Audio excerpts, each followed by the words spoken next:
Hey guys, I'm Anna, and today I'm going to show you how to fix Barclays app error code BG010. So first of all, you need to enable airplane mode on your mobile device. Swipe down from the top right of the screen to open up the control center.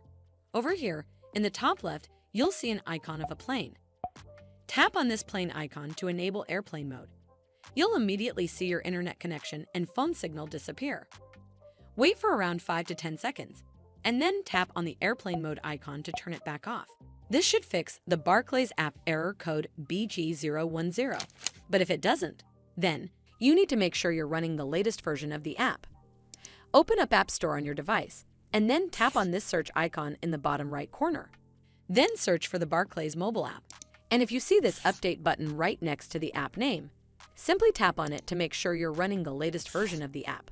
This should fix the Barclays app error code BG010. But if it doesn't, then you need to clear App Cache.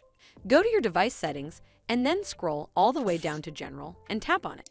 Then tap on iPhone storage. From here, search for the Barclays mobile app and then tap on it. Once you're on this screen, you need to tap on Offload App. Tap again to confirm.